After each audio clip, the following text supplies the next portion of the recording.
Alors là, du coup, on est dans l'appartement œuvre de l'artiste chinoise Satre, donc une graffeuse, une artiste qui travaille uniquement avec la spray et notamment avec l'effet du fat cap et de l'astro fat cap. Et du coup, Satre, dans cet appartement, elle a vraiment voulu nous faire voyager en Chine et c'est un appartement qui rend hommage à la peinture traditionnelle chinoise. Normalement, c'est une artiste qui travaille les animaux en effet fat cap, comme là, par exemple, on a une grue. Et il faut savoir qu'ici, elle a travaillé aussi les paysages, donc on peut y voir un pin asiatique et avec ses branches en fait qui sont un peu l'élément global de cet appartement qu'on peut suivre dans tout l'appartement.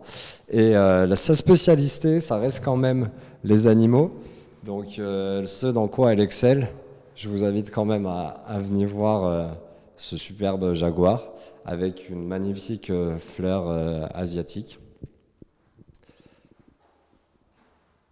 Et donc toujours avec cette même technique du fat cap. Donc là c'est un appartement assez exceptionnel parce que Satre nous fait uniquement des animaux. Ici en résidence elle a pu expérimenter et montrer quelque chose de nouveau qui est lié au paysage un peu plus chinois, plus asiatique, à la peinture traditionnelle.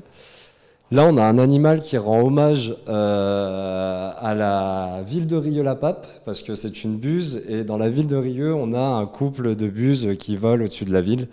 Donc on a eu la grue qui est un animal chinois et asiatique, et là on a un animal local. Et puis l'appartement se poursuit toujours en suivant ces branches de ce pin qu'on a vu au début dans le salon, qui sont présentes partout. Et puis on va avoir deux éléments qui rendent vraiment hommage à la peinture traditionnelle chinoise. C'est qu'on a une première pièce qui rappelle le côté montagneux de la Chine, les rochers. C'est des formes rocheuses, abstraites, toujours avec cette technique-là. Du fat cap, de l'effet un peu naïf, et puis des petits papillons rouges, comme c'est des couleurs traditionnelles qu'on utilise souvent dans les peintures en Chine. Et puis la dernière pièce, je vous laisse. La dernière pièce, c'est une continuité des paysages chinois et un élément qu'on retrouve énormément là-bas, c'est du coup le bambou et les forêts de bambou.